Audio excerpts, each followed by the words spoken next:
ეს ძალიან კარგად აჩვენებს კონცეფციის ორპირობას, რა თვალსაზრისით, რომ ერთის მხრივ გამოდიოდა ხშირად ამბობენ თეორიულად სწორ ამბებს, მაგალითად პრემიერ-მინისტრმა გუშინ გააკეთა განცხადება, რომელიც რო ვიცოდეთ ვისი გაკეთებულია, ძალიან კარგი განცხადება იყო, როცა მან ისაუბრა იმის შესახებ, რომ აუცილებელი არის საზოგადოებაში არსებობდეს დიალოგი, არსებობდეს პოლემიკა, მედია ფორმატები და მოუწოდა მედიას, რომ ორი კვირის ფარგლებში მომზადდეს დებატები, რაცა დაპირისპირებულმა პოლიტიკურმა ძალებმა ერთმანეთთან, ასე ვთქვათ, კონსტრუქციულ რეჟიმში გააგრძელონ ურთიერთობა. ოღონდ პარალელურად რეალურ საქმიანობაში ეს ნიშნავს იმას, რომ ერთადერთ არა, მაგრამ ერთ-ერთ იშვიათ გამონაკლისს ქართულ მედიაში, რომელიც მართლაც დამოუკიდებელია და არ არის დამოკიდებული არც ხელისუფლების და არც გამგზავრების გრანტებზე, ეს არის ტელეკომპანია თრიალეთი და მას ადევს საინკასო დავალებას. ეს არის ზუსტად იგივე, რასაც ქართული ოცნება ნებისმიერ სხვა საკითხზე აკეთებს, ანუ ლაპარაკობს სწორად და რეალურად აკეთებს საქმით ამის საწინააღმდეგოს. ხელისუფლებას თუ გონია ეხლა რომ თავის ტელეკომპანია იმედში მიითხოვს ის ერთი-ორი სატელიტი პარტია რო ხავს იმათ და ეხლა იმათთან გამართავს დებატებს და ეს გაიყიდება საზოგადოებაში როგორც რაღაცა კონსტრუქციული პოლიტიკისკენ გადადგმული ნაბიჯი, ეს რა თქმა უნდა არ მოხდება და ეს უფრო კომედიურ წარმოდგენად და ცირკად გაიყიდება და ცირკად აიხდება ქართული საზოგადოების მიერ და რეალურად თუ გვინდა მართლაც წავიდეთ იმ სწორი ნაბიჯებით, რადგან პრემიერ-მინისტრი თავის განცხადებაში დეკლარირებს, ერთ-ერთი აი ყველაზე კონკრეტული რაც შეიძლება გაკეთდეს, რომ რა თქმა უნდა საინკასო დავალება უნდა მოიხსნას ტელეკომპანია თრიალეთის სანგანო. ჩვენ გვახსოვს ახლა წლების მანძილზე, რომ სხვადასხვა ტელეკომპანიებს, მათ შორის სამთავრობო ტელეკომპანიების დავალება ბიუჯეტის წინაშე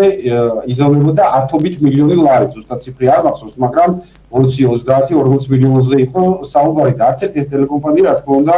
ერთი დღითაც არ გაჩერებულა. ყველას ეძლეოდა ამ დავალებების რესტრუქტურიზაციის საშუალება.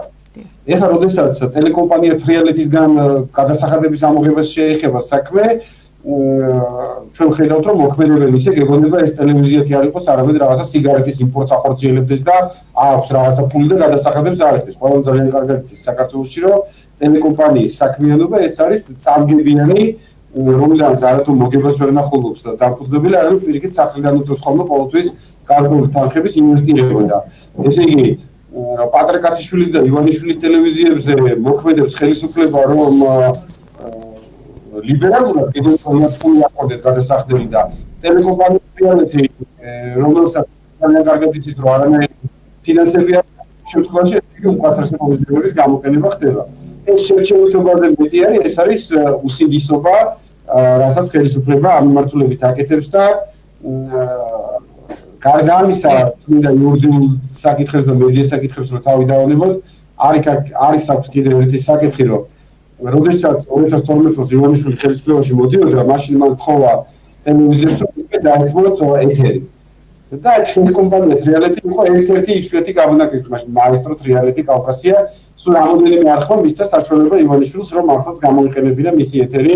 საარჩევნო კამპანიისთვის და რეალურად მან მერე ეს არჩევნები მოიგო.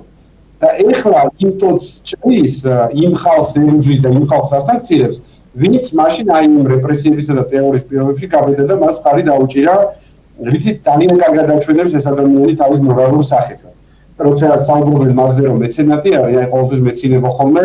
მეცენატი კი არა, მეცენატი ნიშნავს, რომ უანგაროდ დაეხმარო ადამიანს და ეს ადამიანი უანგაროდ კი არა, იმ ხალხსაც არ ეხმარება, ვინც ძალიან კონკრეტული დახმარება გაუწია თავის დროზე. რეალურად ეხლა ტელეკომპანია თრიალეთი წარმოადგენს იმ მედია საშუალებების რიგს განეკუთვნება, რომელიც არ განეკუთვნება არა მხოლოდ სამთავრობო ტელევიზიებს, არამედ არ განეკუთვნება ლიბერალურ ტელევიზიებს. ეს ძალიან მნიშვნელოვანია, იმიტომ რომ ამ ქვეყანაში აი ეს ფული, შავი ფული იდება ამ ორ ფრთაში. და სხვა დანარჩენ ტელევიზიებს ძალიან უჭირთ თავის გადარჩენა ამ რეალობაში, არადა ქვეყანაში დემოკრატიული პროცესის გადარჩენისთვის მნიშვნელოვანია, რომ არსებობდეს სწორედ ისეთი არხი, რომელიც არის თრიალეთი, რომელიც არ არის არც ქოცული, არც ლიბერალური.